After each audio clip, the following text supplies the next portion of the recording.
এক ব্যাখ্যা। দুই নাম্বার আমার ব্যাখ্যা হলো কোরআন মানি জমা করা। দুই নাম্বার ব্যাখ্যা হলো এ কোরআনের মধ্যে মানুষের জীবনের যা দরকার, মুআমালাত, মুআশারাত, অর্থনীতি, রাষ্ট্রনীতি কোরআনে আছে। বুঝা কোন কোরআন শরীফের ভেতরে ব্যক্তির জীবনের নীতি নির্ধারণ আছে নি? সমাজের ভেজালের সমাধান আছে নি? মানুষের জীবনের যা সমস্যা সব সমাধান ডাইরেক্ট হোক ইনডাইরেক্ট হোক কোরআনে আছে না নাই? শুধু রাষ্ট্রনীতির কথা নাই, হ্যাঁ? তাহলে যারা বলে ইসলাম আর কোরআনে রাজনীতি নাই, তার মানে কোরআন এই দিক দিয়ে দুর্বল।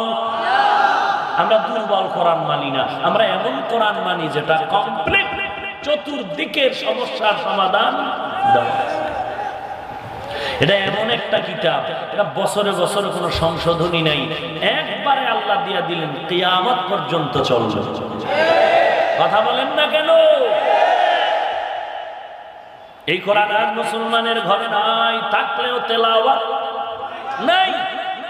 রাত্র ৩টা বেজে গেল, সন্তান ঘুমায় না, মা বলে ঘুমাবি না, বলে ফেসবুক চালাই, ব্যস্ত, ডিস্টার্ব করো না মা। এরে যুবক, তোর এই মোবাইল হলো ধ্বংসের পূর্বাভাস। তোর এই মোবাইলের দ্বারা তোর জীবনও ধ্বংস হয়ে গেল, যৌবনও চলে গেল। তুই ডাক্তারের পরীক্ষা করে দেখ তোর যৌবন কত মিটার আছে, খবর নেই।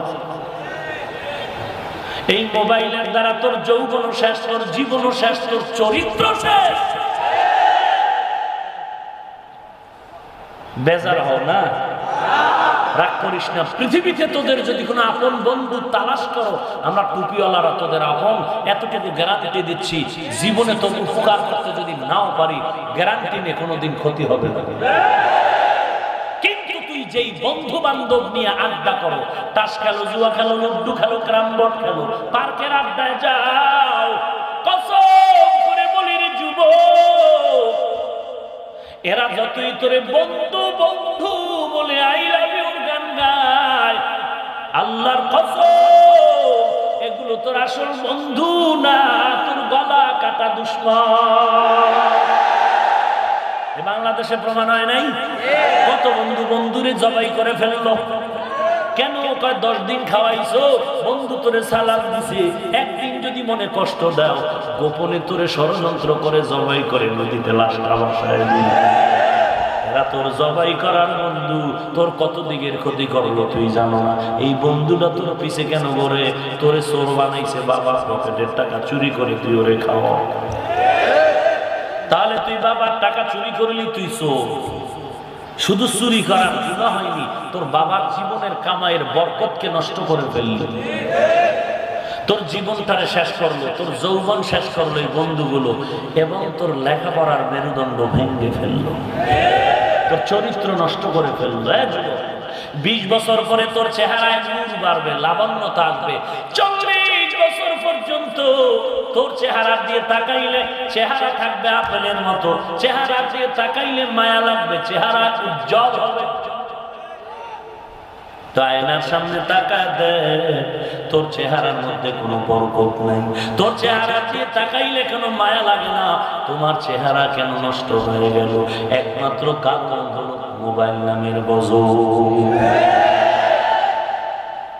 যদি মনে করো মোবাইলে উপকার আছে একটা, 99টা ক্ষতি তার পেছনে অপেক্ষমান। এর যুবক আল্লাহর গোলাম, কোন হিংসার নজরে দুশ্মনী নিয়ত নিয়ে বলি না, দুনিয়ার শান্তি পরকালের চিন্তা নিয়ে বলছে। এরপরও যদি কেউ বল হুজুর তোর কথা মানতে চাই না, লাখ লাখ আমার মোল্লার কথা মানিস না, তুই আগামীকাল নরসিংদী শহরের মধ্যে ভালো একজন স্বাস্থ্যবিজ্ঞানী হোক, এমবিবিএস ডাক্তার হোক, এর থেকে তুই সায়েন্সের থিওরি গুলো, ওই সায়েন্সের থিওরি থেকে নিয়ে নে। ও সায়েন্সওয়ালা বলো, মোবাইলের দ্বারা আমার কি ক্ষতি হয় একটু বলো। মোবাইলের স্ক্রিন, অ্যান্ড্রয়েড সেট সামনে যদি রাখো, চোখের ক্ষতি, কানের ক্ষতি, ব্রেনের ক্ষতি, হার্টের ক্ষতি, এগুলো কি মিথ্যা বলছি? অথচ তোমার জীবনের স্ত্রী কেন পৃথিবীতে তোমার আপন মোবাইল ছাড়া আর কিছুই নেই, এমন অবস্থায় জমিনে এখন চলছে। একটা মায়ের কোলের বাচ্চাটা অল টাইম মোবাইল নিয়ে ব্যস্ত। ইহুদি কুত্তা কত খারাপ যে মুসলমানের পেছনে এই ষড়যন্ত্রগুলো করেছে, যে মুসলমান এখন একটা গেমস নামায় দিল। এই গেমসকে উপলক্ষ করে কত দুর্ঘটনা কবলে পড়ে যাচ্ছে আমার দেশের কমলমতি বোনেরা আর যুবকরা। ব্যস্ত, এটা ভালো লাগে না। 6 বছর যখন এই গেমস চলতেছে, এখন এটার প্রতি অনীহা, নতুন করে ইহুদি কুত্তারা একটা ঢুকায় দিল। এবার পাইলাম যুবকরা হাজী সাহেবের ছেলেরে পাইছি, মোহতামিম সাহেবের ছেলেরও মোবাইল দিয়ে আটকায় ফেলছি, কিন্তু মোহতামিম সাহেবের তো পারি না। কেমনে পারবি? বুদ্ধি কর, ইউসুফ জুলাইখার নাটক নামায় দে। এবার হুজুরেরাও নাটক দেখি, কেন বলে বাজনা নাই, এখানে কোনো গুনার কিছু নাই। ও মাওলানা সাহেব, বেয়াদবি ক্ষমা চেয়ে বলছি, গুনাহ নাই নাকি আছে, ওদিকে আমি যাব না। এতটুকু বলো, সওয়াবের কি আছে? সওয়াব হবে। ইউসুফ জুলাইখার নাটক, মুসা ফেরাউনের নাটক, নমরুদ হামান ইব্রাহিমের নাটক, মুসা ফেরাউনের নাটক দিয়া বিলকিস আর সুলাইমানের নাটকগুলো সাজায়া ইহুদি চক্রান্ত কত খারাপ। আজকে তুমি মনে করতেছো ইউসুফ নবীর কাহিনী দিছে, না না না, ইউসুফ জুলাইখা আর সুলাইমান বিলকিসের নাটক দিয়া ওরা এই বেঈমানেরা চায় যুবকের অবৈধ প্রেমের প্র্যাকটিস শিখাইতে। আর যুবক ইউসুফ জুলাইখা মুসা ফেরাউন সমস্ত নাটক দেখে চরিত্র কিভাবে ধ্বংস হয় সেদিকেই এগিয়ে যাচ্ছে। কি বলবো, সর্বাঙ্গে ঘা, ঔষধ দিব কোথা?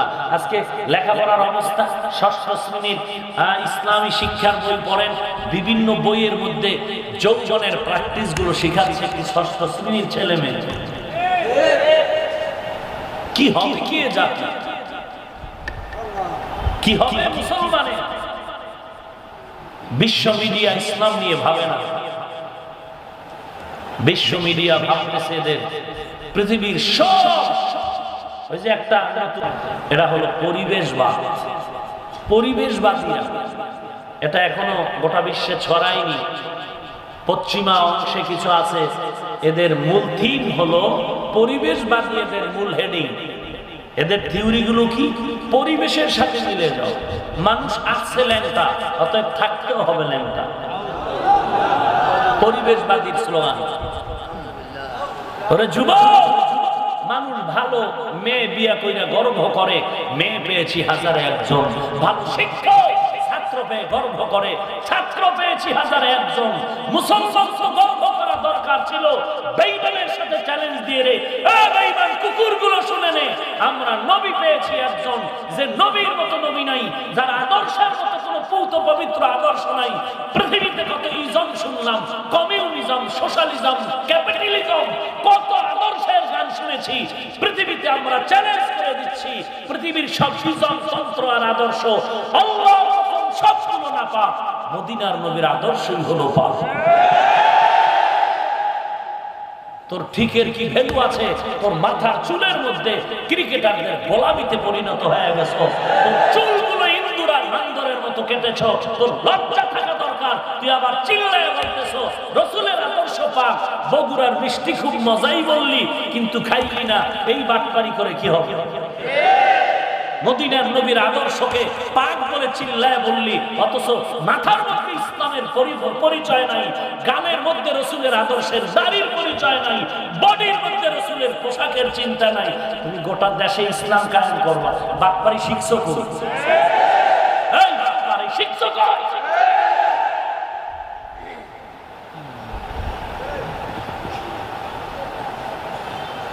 নবীর জন্য জীবন দিতে মন চায়, দাড়ি রাখতে মনে চায়। এজন্য বলি, টুপি যে মাথায় দেয় না সে বেআমল, কিন্তু বেয়াদব না। বুঝেন, ভালো করে বুঝেন, ঠিক ঠিক পরে কোন বুঝেন। টুপি যে মাথায় দেয় না সে বেআমল, কি না? বেয়াদব। কিন্তু যে বলবে টুপি না দিলে হবে কি, চূড়ান্ত বেয়াদব। যেই লোকটা দাড়ি রাখে না সে বেআমল, কিন্তু বেয়াদব না। যে লোক দাড়ি রাখে না সমস্যা হতে পারে কোনো, সে বেআমল কিনা। কিন্তু যদি বলে দাড়ি না রাখলে কি হবে, টপ লেভেলের বেয়াদব। কথা বুঝলেন? হ্যাঁ বুঝেন, কিলে বুঝা করেন, কাজে লাগে না। বুঝা ঠেলাঠেলি করলে কোনো লাভ না। আগে কি বুঝাইতে চাচ্ছি বুঝেন। আমি দাড়ি না রাখে যারা, এদেরকে বেয়াদব বলছি? এদেরকে বেয়াদব বলছি? যে বলে দাড়ি না রাখলে কি হবে সে বেয়াদব। কারণ জীবনের সব আমল বরবাদ হয়ে যাবে রসুলের আদর্শকে যদি বৃদ্ধাঙ্গুলি দেখায়।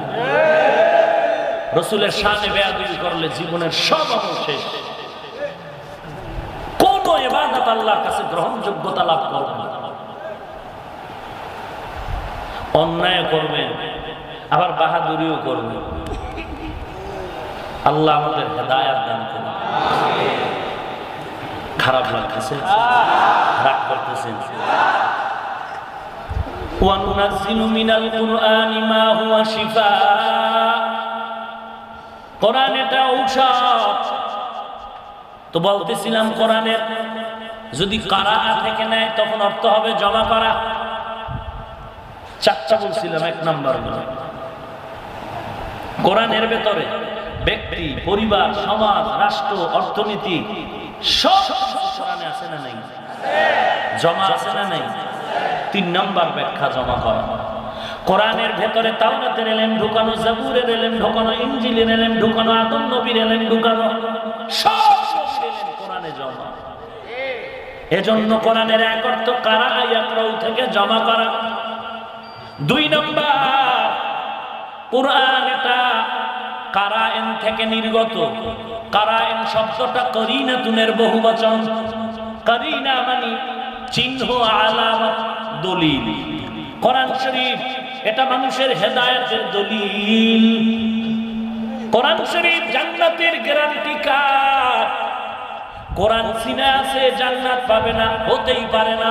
আল্লাহর নবী বলেছেন, ক্বালা রাসূলুল্লাহ সাল্লাল্লাহু আলাইহি ওয়াসাল্লাম, মান ক্বারাআল কুরআনা ফাস্তাযহারাহু ফাআহাল্লা হালালা ওয়া হাররামা হারামা আদখালাহুল্লাহুল জান্নাহ। আল্লাহর নবী বলেন, যে কোরআন পড়লো, হালালটাকে গ্রহণ করলো, হারামটাকে বর্জন করলো, আল্লাহর নবী বলেন ওই লোকটা জান্নাতি। শুধু তাই না, শাফাআহু ফি আশারাতিন মিন আহলি বাইতিহি কুল্লুহুম কদ ওয়াজাবাত লাহুম নার। হাসরের ময়দানে কোরআন পড়নেওয়ালাকে আল্লাহ বলবেন, তুমি একাই জান্নাতে যাবে না, তোমার বংশের 10টা গুনাহগারকে তুমি সুপারিশ করে জান্নাতে নিয়ে যাও। ভাইরা আমার, এ হলো কোরআন পড়নেওয়ালা, যে পড়ে কোরআনের হাফেজ। আর যারা কোরআনের আলেম, হাফেজ সাহেবরা তো কোরআনের কালো কালো অক্ষরগুলো সিনার মধ্যে হেফাজত করেছে। কিন্তু কোরআনের কালো অক্ষর না, যারা কোরআনের ব্যাখ্যা, তাফসীর, ফাসাহ, বালাগাত, তাসাউফ, ইলমে নাহবু, ইলমে ফিকহ সিনার মধ্যে জমা করেছে। ইমাম আবু হানিফা রাহমাতুল্লাহ আলাইহি একজন মুজতাহিদ ইমাম। এক একটা আয়াত কোরআন হাদিস রিসার্চ করে করে হাজারো হাজারো লাখ মাসআলা বের করেছেন। ইমাম আযম আবু হানিফার ছাত্র ইমাম মুহাম্মদ, ইমাম আবু ইউসুফ, এই রকম ইমাম আহমদ বিন হাম্বল, ইমাম শাফিঈর ছাত্র ইমাম শাফিঈ, ইমাম আবু হানিফার শাগিরদের শাগির্দ। এরপরে হলো ইমাম বুখারী, অনেক পরে ইমাম আযম আবু হানিফা। কোন কোন কিতাবে আমি পেয়েছি 16 জন, কোন জায়গায় পেয়েছি 26 জন, কোন জায়গায় পেয়েছি 19 জন, কোথাও পেয়েছি 6 জন সাহাবার সাক্ষাৎ লাভ করেছে। লাকাদ জানাল বিলাদা ওয়া মান আলাইহা ইমামুল মুসলিমিনা আবু হানিফা। হানিফা বুদ ইমামে বাসফা আসরাজে উম্মতানে মুস্তফা। কোরআন জামিউল উলুম। এর মুমিন, এই কোরআন এত বড় দামি একটি কিতাব, যার কাছে কোরআন আছে তার কাছে সব আছে। যার কাছে কোরআন নাই তার কাছে কিছুই নাই। ইমাম মালিক সম্ভবত ইমাম মালিক কত বড় একজন ওলিয়ে কামেল। আগের দিন মাদ্রাসার অভাব, এখন তো গ্রামে গ্রামে মাদ্রাসা, ঠিক নেই? আগের দিনে মাদ্রাসার বড় অভাব, মাইলকে মাইল হেঁটে হেঁটে হেঁটে হেঁটে গিয়ে এরপরে এলেম অর্জন করা লাগতো। এখন বাড়ি বাড়ি গ্রামে গ্রামে মাদ্রাসা। বাড়ে না কমে? কেন কেন বাড়ে কেন? ওই যে গালি দেয় এই জন্য বাড়ে। গালি দেওয়ার কারণে তাবলীগওয়ালারে যত গালি দেয় বাড়ে না কমে? বাড়ে। যত গালি দিবি ততই বাড়বে, এটাই নিয়ম।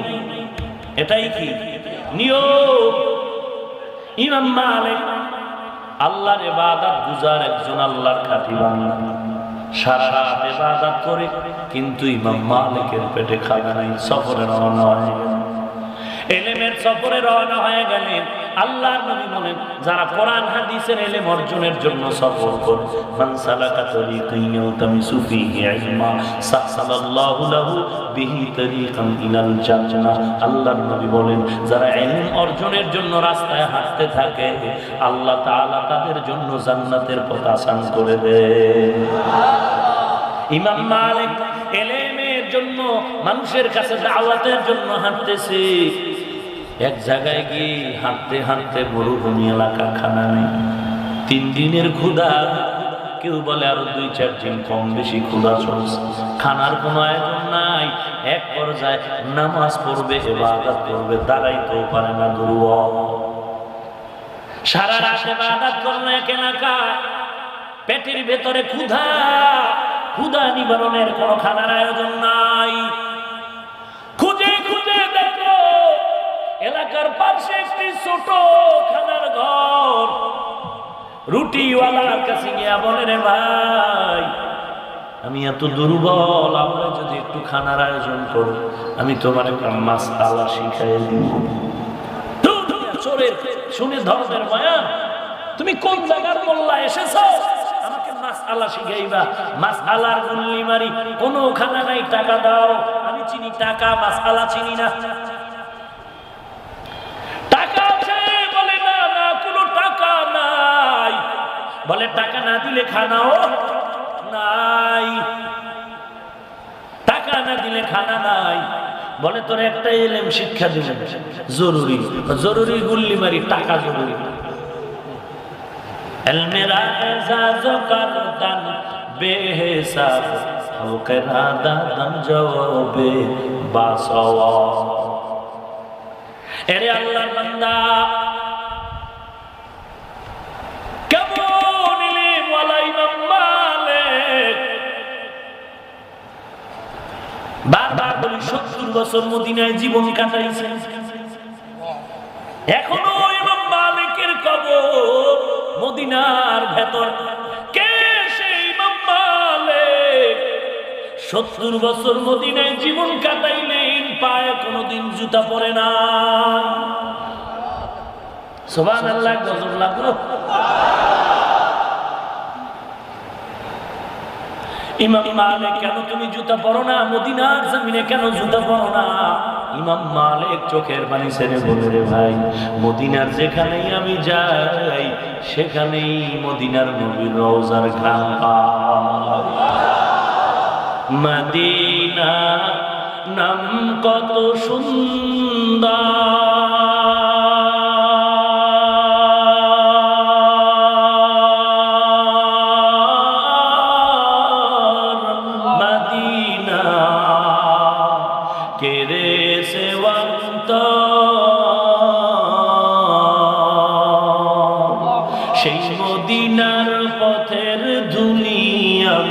সেই মদিনার পথের ধুলি আমি মাখতে পারলাম না, মদিনা যাইতে পারলাম না, মদিনা দেখতে পারলাম না। আমি অসহায় তাই এত দূরে রই, শুধু সালাম জানাই। মদিনা, যাইতে পারলাম না মদিনা, দেখতে পারলাম না। খারাপ লাগে? আল্লাহর কাছে দোয়া করো, হে মালিক তুমি আমাদের জীবনে একবার যদি হয় মদিনার ওই ধুলা গায়ে লাগাবার তৌফিক দাও। এরে নবীর উম্মতের দল, মদিনা বড় দামি এক জায়গার নাম, যেখানে আমার নবী আজও জিন্দা অবস্থায় শায়িত। এরে নবীর উম্মতের দল, যে নবী এত দামি নন, যে নবীর রওজার কিনারা থেকে চক্ষুওয়ালা ব্যক্তিরা এখন নবীর ঘ্রাণ পায়। কেমন আমার নবী, নবী যদি রাস্তা দিয়া চলতে হাজার কদম দূরে গেল, এই রাস্তায় মেশক দিয়া পুরা ঘ্রাণে মুখরিত হয়ে যাইত। কেমন নবী আমরা পেয়েছি, আজ ওই নবীর সুন্নতের খবর নাই, ওই নবীর গালি দেয়। এরে নবীর উম্মত, আজকে ওই নবীর দাড়ি নিয়ে গালি দেয়। আজকে তুমি নবীর সুন্নতের দাড়ি কাইটা তুমি আজকে নবীর সাথে দুশমনি করতেছো। নবীরে যারা গালি দিল তাদের ব্যাপারে তুমি কোনো কথা বললা না। তুমি এখন নবী গায়েব জানে না কি জানে না, কিলাইতে ব্যস্ত। নবী নূরের তৈরি না মাটির তৈরি, নিয়ে তুমি ঝগড়া করতেছো। তোমার ছেলে নামাজ পড়ে না, দাড়ি রাখে না, সেই খবর কেন মিলে না বলবো? তোমার মেয়েটা কেন এখনো বেপরদা স্কুল কলেজে যায়? হিসাব দিতে হবে আল্লাহর দরবারে। পালাবার কোনো সুযোগ আছে? এরে নবীর উম্মতের দল, আমার নবী আদর্শ বাস্তবায়নের জন্য কত মার খাইলেন, কত দুশমন আমার নবীর গলার মধ্যে রুমাল লাগায় জোরে টান দিল। নবীজির জিহ্বা মোবারক বের হয়ে গেল, ঘাম পড়তেছে। নবী বেজার না, রুমালটা ছেড়ে দেওয়া মাত্র নবী তার হাতে হাতটা লাগায় মুস্কি হেসে দিলে। নবীর আদর্শ অথচ তোমার ব্যক্তি জীবনে নবীর আদর্শ নাই, পরিবারে নাই, সমাজে নাই। তুমি বলো সমাজ যেমন তেমনি ভাবে চলতে হবে, চেয়ার টেবিল ছাড়া তোমার খানা চলে না। অথচ নবীর যুগে চেয়ার টেবিল ছিল ছিল ছিল, তারপর নবী চেয়ার টেবিলে খান নাই। ছিল চেয়ার টেবিলে খান নাই, ছিল চেয়ার টেবিল ছিল, কিন্তু নবী চেয়ার টেবিল ব্যবহার করেন নাই। শুধু তাই না, আল্লাহর নবীকে আল্লাহ নিষেধ করেছেন আসন বসে খানা খাওয়া যাবে না। এটা অহংকারীর বড় পরিচয়। আসন দিয়ে খানা খাওয়া যাবে না। আল্লাহ হাদিস ধমক দিয়ে বললেন, জিবরাইল যাও, আমার নবী যেন আসন দিয়ে বসে খানা না খায়, তুমি পাও ঝুলায় ঝুলায় খাও। এটা তো আল্লাহর নবীর আদর্শের বহির্ভূত কাজ। এর নবীর উম্মত শুধু তাই না, নারী পুরুষ এক টেবিলে খায়। তুমি নবীর আশেক দাবি করো, লজ্জা কি বিদায় হয়ে গেল? এত বেলাজা কেমনে হইলা? এত বেহায়া কেমনে হইলা? দাড়ি নাই, টুপি নাই, নামাজ নাই, পর্দা নাই, ছেলের চেহারায় মুসলমানের পরিচয় নাই। তুমি বলো আমি নবীর বড় আশেক, আর যেই লোকটা তাহাজ্জুদ পড়ে, নামাজ পড়ে, ফাজরি পড়ে, এরে দাও গালি। কেন? ওহাবি হয়ে গেছে। ওহাবির ব্যাখ্যা জানেন? আল্লাহ হেদায়েত দান করুন। মদিনা নাম কত মধু,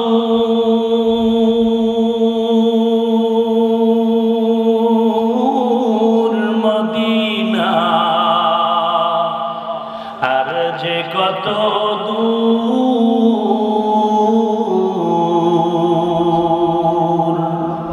পাখির নেয় ডানা থাকলে, পাখির নেয় ডানা থাকলে, যেতাম মদিনায় মদিনা, যাইতে পারলাম না মদিনা, দেখতে পারলাম না। আমি অসহায় তাই এত দূরে রই, শুধু সালাম জানাই মদিনা, যাইতে পারলাম না মদিনা, দেখতে পারলাম না। আল্লাহ আমাদের কবুল কবুল করে নিন। ভাইরা আমার আরেকটু সামনে যাব, মোনাজাত করে দিব না, আজকে দূর থাক। আরো আছে না ওয়াজ আছে আশেপাশে, ওদিন শুনো। 8 তারিখ, আগামী মাসের 8 তারিখ মাধবদী হাই স্কুল মাঠে না?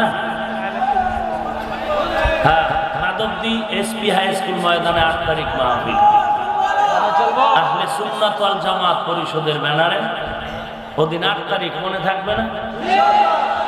আহলে সুন্নাত ওয়াল জামাতের ব্যানারে প্রধান মেহমান নুরুল ইসলাম অলিপুরি সাহেব, মুফতি মিজানুর রহমান সাঈদ দামাত বারাকাতুহুম, আমরাও ছোটখাটো কিছু আছি, সবাই থাকবেন ইনশাআল্লাহ। কারা কারা যাওয়ার নিয়ত করতেছেন দেখি, এক একজনে 5 জন করে নিয়ে যাবেন দাওয়াত দিয়ে। রাজি রাজি রাজি? আল্লাহ কবুল করুন। তাহলে ওই দিন বাকি আলোচনা শুনুন।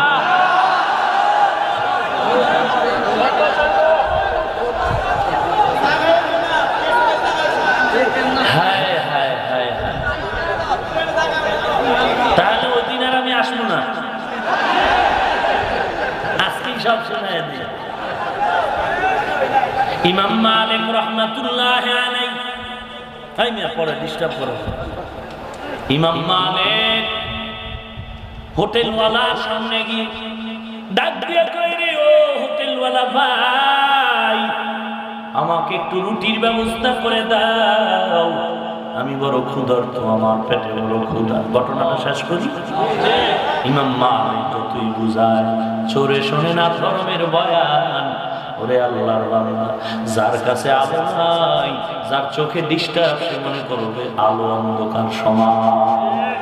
যার নাকের ঘ্রাণ শক্তির মধ্যে ভেজাল আছে, ওই বান্দার সামনে আতর আর পায়খানা সমান। এর কাছে যদি পায়খানা দেয়, মনে করবে বগুড়ার নদীর মতো, কারণ নাকের ঘ্রাণ শক্তি ভেজাল। ইমাম মালিক তো বুঝায়, ও হোটেলওয়ালা ভাই, আমি আল্লাহর একটা গোলাম, আমি গরীব, তুমি আমাকে একটু যদি দাও, রুটি দাও, আমি বিনা টাকায় নিলাম না, টাকা না থাকলেও তোমাকে আমি একটু উপকার করি, ভালো একটা মাসআলার সমাধান করে দেই। হোটেলওয়ালা রাজি হলো না। আল্লাহর ওলি, পেটের মধ্যে ক্ষুধা, মনে বেজার, মনের কষ্ট নিয়ে ইমাম মালিক বিদায় হয়ে গেল। সফর লম্বা, এমন ক্ষুধা, হাঁটতেও পারে না, মাঝে মাঝে গিয়া গাছ পাইলে আঞ্জা করে পেট চাপা, সহ্য করতে পারে না, রুমাল দিয়ে পেটে বাঁধে, বড় কষ্ট। ওরে মুমিন, যার পেটে ক্ষুধা, সে বুঝে ক্ষুধা কত কষ্টের ব্যাপার। ওই রোহিঙ্গা মুসলমান টেকনাফের বর্ডারে কান্না। একটা মহিলা বাচ্চা নিয়ে রাস্তার কিনারায় ফজরের নামাজের পরে দাঁড়ানো। জিজ্ঞাসা করা হলো, মা, বাচ্চা নিয়ে তুমি কেন দাঁড়ায় দাঁড়ায় কান্না করো? মহিলা ডাক দিয়ে বলে, 3 দিন পর্যন্ত আমার কোনো খানার আয়োজন নেই,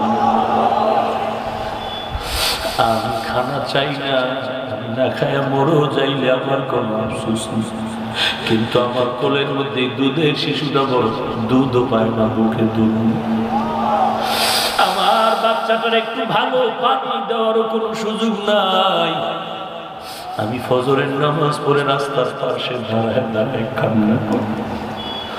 ওরে নবীর উম্মতের দল, এই জমিনের মধ্যে কত আল্লাহর বান্দা তাহাজ্জুদ কাজা করে না, কিন্তু বড় গরীব, ঘরের মধ্যে খানা নাই, মাঝে মাঝে খবর নেই। ওই টঙ্গীর ময়দানে যাও, চরমনার ময়দানে যায়, উজানির ময়দানে যায়, 3 দিন 2.5 দিন থাকে, বাড়ির থেকে কিছু চিড়া মুড়ি নিয়ে যায়, এগুলো খায়, কোথাও টাকা নাই, মাছ গোস্ত খাওয়ার লোভ নাই, কোন রকম জীবন চালায়। কত আল্লাহ বান্দা আছে ঘরে বৈশা, খানা না থাকলে সেজদায় পড়ে কান্না করবে। এরে আল্লাহর বান্দা, আসে না। এবার স্বামী একদিন ধমক দিয়ে বলে, তুমি টেনশন কেন করো, ভালো একটা জামাই যদি পাই, আমি পৃথিবীর সব ওই জামাইরে দিয়ে দিব। স্ত্রী একটু মোটামুটি দিনের দিকে আগানো, কারণ ভালো বাবার সন্তান। অনেক ঘরে দেখা যায় স্বামী নামাজ পড়ে না, স্ত্রী নামাজ পড়ে। স্বামী রোজা রাখে না, স্ত্রী রোজা রাখে। কত ঘরের খবর পাই, কত ঘরের খবর পাই। রমাজান স্ত্রী রোজা থাকে, স্বামী রোজা রয় না, আমারে পাক করে খানা দিবি। রোজা রাখার সময় আমার নাই। আল্লাহর বান্দি যখন হোটেল ওয়ালার কথা শুনলো, মনে বলো সর্বনাশ, সারা দুনিয়ার উপরেও কোন তোমার জামাইরে দেওয়ার ক্ষমতা নাই।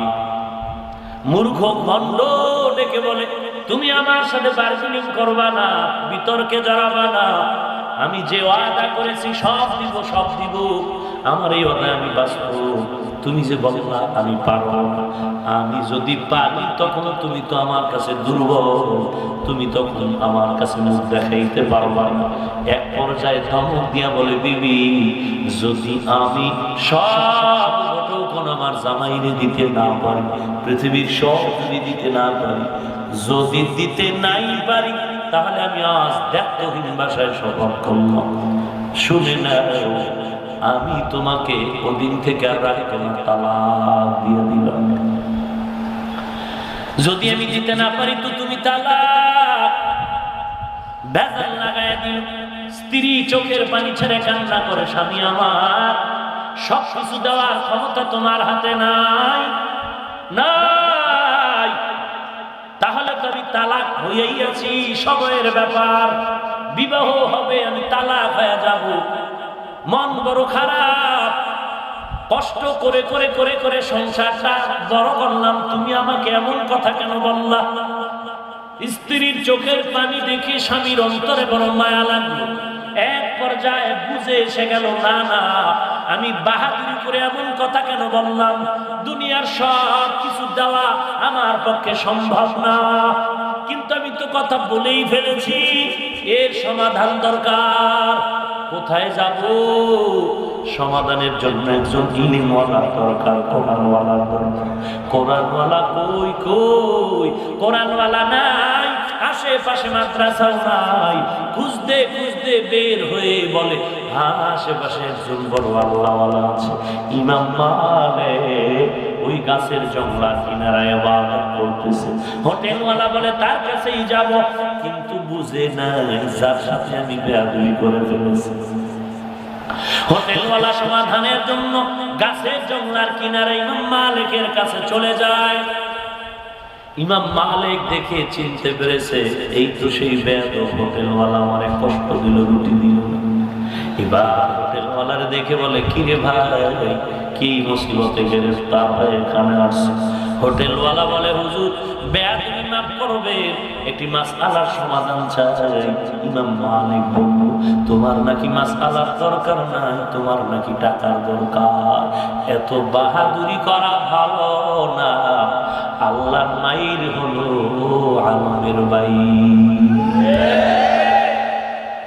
চালাকি করে লাভ নাই, যতই বাহাদুরি করো, যেই জিনিসটাকে তুমি বৃদ্ধাঙ্গুলি দেখাও, তুমি আর একজনের মুসিবতে তুমি নিজেকে ধন্য মনে করো, তার মুসিবতে তুমি খুশি।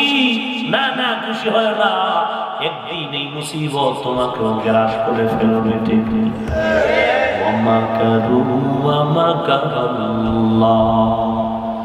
ওয়ামাকারু ওয়ামাকারাল্লাহ ওয়াল্লাহু খায়রুল মাকিরিন।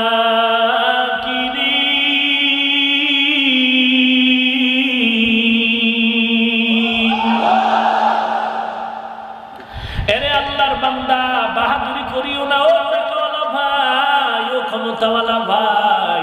টাকার বাহাদুরি ঠিক না, কারণ টাকা হাতের ময়লা, আজ আছে কাল নাই। বাহাদুরিও আজ আছে কাল নাই নাই। টাকার বাহাদুর ফেরাউন কই গেল? টাকার বাহাদুর আমেরিকার বুশ কোথায় গেল? টাকার বাহাদুর বিল ক্লিনটন কোথায় গেল?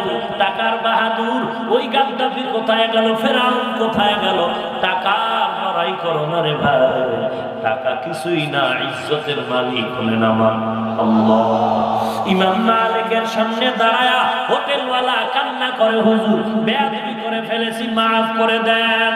আল্লাহওয়ালা দিল বড় পরওয়ালা, দিল বড়, হিংসা নাই। মাফ করে বলে কি সমস্যা?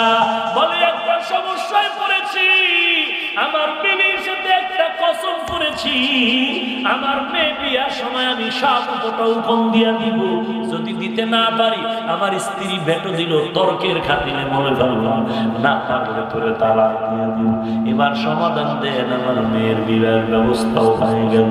লাখনা কথা সংক্ষেপে বলছি, ইমাম মালিক সমাধানের জন্য তার দ্বার প্রান্তে হাজির হয়ে বলে, তুমি তোমার মেয়েটাকে যখন বিয়ে দিচ্ছ, জামাইটা নিয়া তুমি মেয়েটার সামনে দাঁড় করা, স্বামী আর স্ত্রী সামনে দাঁড়ায়, তুমি সব কিছু দেওয়ার কোনো দরকার নাই, তুমি ভালো হয় তওবা করে নাও, আর তোমার জামাইটারে তোমার মেয়ের সামনে দাঁড়ায়, স্বামী আর স্ত্রীর মধ্যস্থায় তুমি এক জিলদ কোরআন শরীফ স্বামীর হাতে দিয়া দাও, জামাইয়ের হাতে, আর বলবারে ও জামাই এ কোরআন শরীফ আমি তোমার হাতে তুলে দিলাম, যদি কোরআন হাতিয়া দেও, এ কোরআন হলো সব দুনিয়ার উপটৌকন কোরআনের মধ্যে ঢোকানো, এই কোরআনটা যদি দিয়ে দেও, কোরআন দেওয়া সব কিছুই দেওয়া।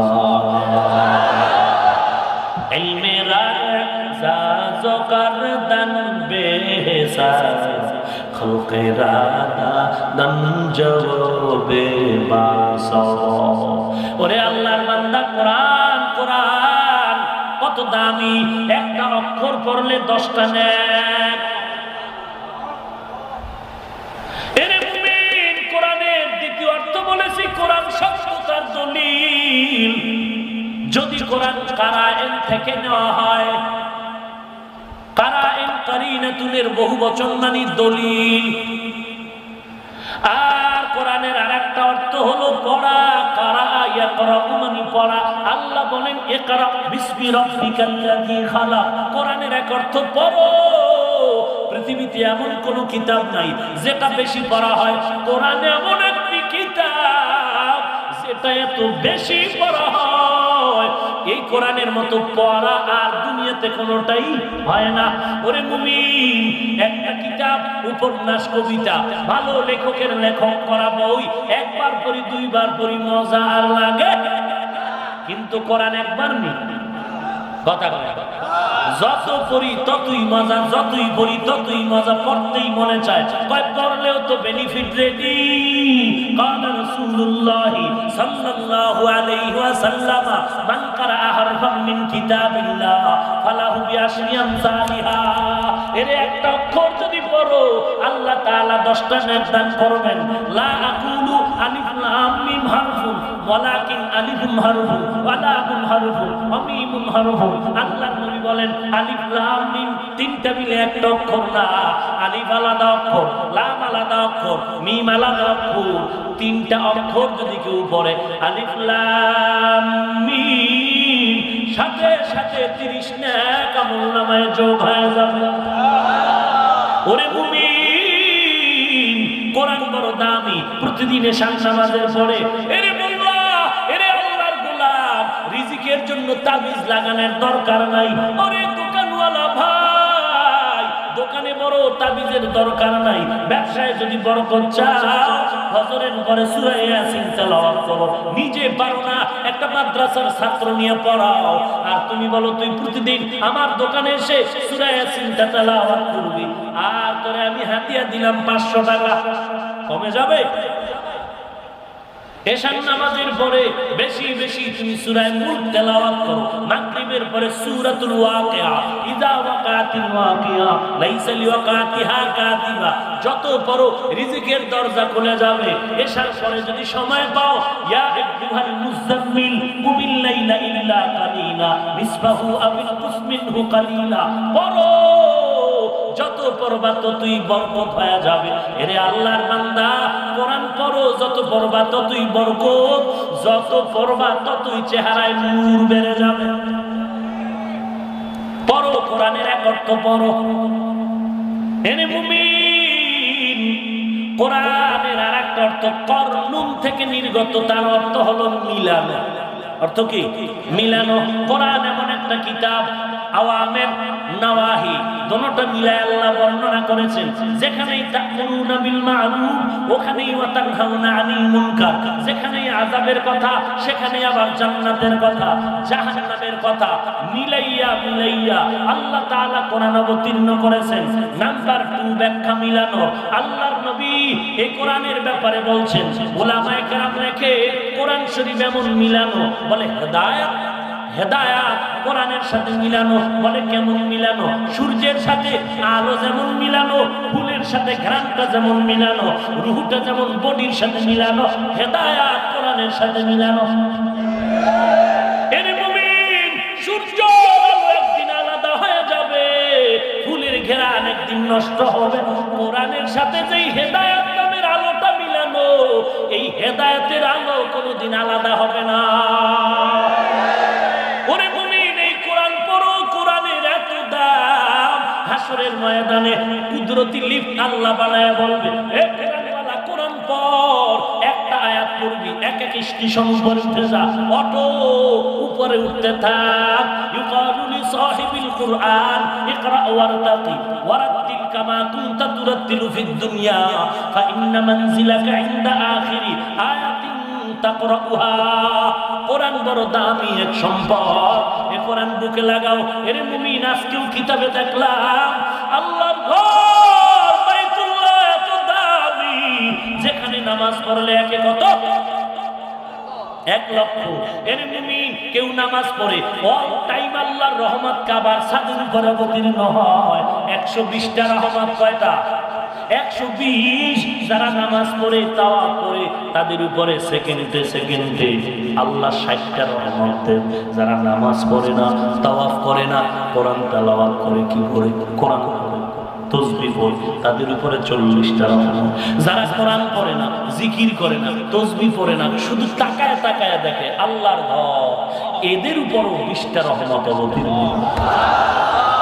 মুফাসসিরিনে কেরাম এই হাদিস থেকে দলিল পেশ করলেন, আল্লাহর ঘর, ওরে আল্লাহর ঘর, ওখানে যদি শুধু তাকায় থাকলে সওয়াব হয়। আল্লাহর কালাম তো এটা কালামুল্লাহ। এর মুমিন, কোরআন শরীফ পড়তে যদি নাও পারো, তাকায় থাকলেও তোমার সওয়াব লেখা হয়। তুমি যদি কোরআন তাকায় তাকায় বলো হাযা কালামু রাব্বি, এটা আমার আল্লাহর কালাম, এত তাকায় থাকলেও সওয়াব। অতএব যেই মুনাফিকেরা বলে কোরআনের অর্থ না যাই না পড়লে লাভ নাই, এরা চায় উম্মতের থেকে কোরআন দূরে সরায় দিতে। আমি চ্যালেঞ্জ দিয়ে বলছি, পড়তে পারো না, তাকায় তাকায় থাকলেও সওয়াব। কোরআন শরীফ যারা পড়তে পারেন না, ফজরের নামাজ পড়ে কোরআনটা খুলে একটু তাকায় দেখেন ভিতরের লেখাগুলো, বুঝেন আর না বুঝেন, তাকায় যদি দেখেন এটাই তো আল্লাহর কালাম, হাযা কালামু রাব্বি, এটাও সওয়াব। আরে আল্লাহর বান্দা, অতএব এই কোরআন সিনায় লাগাও। এই যুবক, সহিভাবে কোরআনটা বল। এই কোরআনের কারণে আজ আমার দাম, সামান্য কাপড়ের দাম নাই, কোরআনে লাগলো গিলাপ, নাম হলো দাম বেড়ে গেল। কাঠের দাম নাই, কোরআনে লাগলো দাম বেড়ে গেল। আমি বান্দার দাম নাই, কোথায়? আমার বাড়ি বরিশাল, কুয়াকাটা। আজ এত মানুষ, বসারও জায়গা নাই, দাঁড়ানোর জায়গা নাই। কত দূর থেকে এত মানুষ আসলো খানার জন্য? না না, একমাত্র নবীর সুন্নতের আকর্ষণ আর কোরআন শরীফের বরকত। অতএব আল্লাহর কালাম সিনায় লাগাও রে যুবক। 5 ওয়াক্ত নামাজের ওয়াদা করো, কোরআনটারে বুকে লাগাও। আমি আজকে ফতোয়া দিয়ে গেলাম, না পারলে তাকাইলো কি হবে? সওয়াব হবে। শিখো, কোরআন শুদ্ধ করে পড়ার চেষ্টা করো এবং কোরআন ওয়ালাকে মহব্বত করো। কোরআন ওয়ালাকে মহব্বত করলে তোমার জীবন ধন্য হয়ে যাবে। একজন আল্লাহ ওয়ালারে বন্ধু বানাও, সহিভাবে কোরআন পড়ো, নামাজ পড়ো, মা বাবার খেদমত করো, মুরব্বির সাথে বেয়াদবি করিও না, দেশের বিরুদ্ধে কোনো ষড়যন্ত্রে লিপ্ত হয় না। তাসের আড্ডা, মদের আড্ডা, জুয়ার আড্ডা, ক্রাম লুটুর আড্ডা ছেড়ে দাও। ওপর তার অন্তরালের মা, আপনি তো কোরআন ওয়ালার মা, আপনি তো হাফেজে কোরআনের মা। ও মা, আপনি তো আলেমের মা, আপনি তো আব্দুল কাদের জিলানীর মা, হাফিজি হুজুরের মা, নবীদের মা, সাহাবায়ে কেরামের মা। আপনার মান সম্মান এত মর্যাদা মা, কত দামি গো মা। মনটা কি চায় না একজন হাফেজের মা বাবা হয়ে কবরে যাবে? আল্লাহর কাছে কান্না করেন, দোয়া করেন, আল্লাহ নেককার সন্তানের মা বাপ বানায় দাও, মৃত্যুর পরে যেন সন্তান জানাজার ইমাম হতে পারে। আজকে থেকে তওবা করো মা, প্রয়োজনে কোরআনটা নিজেও শুদ্ধ করে পড়ার চেষ্টা করো। মহিলা মাদ্রাসা আছে না? মহিলা মাদ্রাসায় গিয়ে দৈনিক 1 ঘন্টা সময় দিয়ে কোরআনটারে শুদ্ধ করে নাও। আমি বলছি না তুমি বরং মাওলানা হয়ে যাও, বেজাল আছে, অত বড় আলেম হওয়ার দরকার নেই। আলেম পুরুষেরা হয়ে যাবে, মহিলাদের এত বড় আলেম হওয়ার দরকার নাই। যদি কেউ সময় নিয়ে হতে পারে তাকওয়ার ভিত্তিতে সেটা ভিন্ন কথা, তবে এটা হতেই হবে তার পক্ষে না। তবে নামাজ ঠিক করার জন্য কোরআন শরীফটা শুদ্ধ করে নাও। হ্যাঁ, যদি মাসআলা জানতে হয় কাফিয়া কুদুরি পর্যন্ত পড়লেই যথেষ্ট হয়ে যায়। সুযোগ থাকলে পড়ো, সন্তানটারে কোরআনওয়ালা বানাও, স্বামীরে কোরআনের পড়ার জন্য তাকিদ দাও। 5 ওয়াক্ত নামাজ পড়ো, ঘরের মধ্যে অল্প টাকা কামাই করলো বরকত বেশি হবে। এই যুবক ভাই, দাড়িটা লম্বা করো, নামাজ পড়ো, তওবা করো, ভুল তো করেছি, আর জীবনে দাড়ি কাটবো না, নামাজ ছাড়বো না, বেপরদায় চলবো না, মা বাবারে কষ্ট দিব না, একজন বুজুর্গ আল্লাহওয়ালার বন্ধু হবো, দেশের বিরুদ্ধে কোনো ষড়যন্ত্রে লিপ্ত হব না। আজকে গুনাহ থেকে তওবা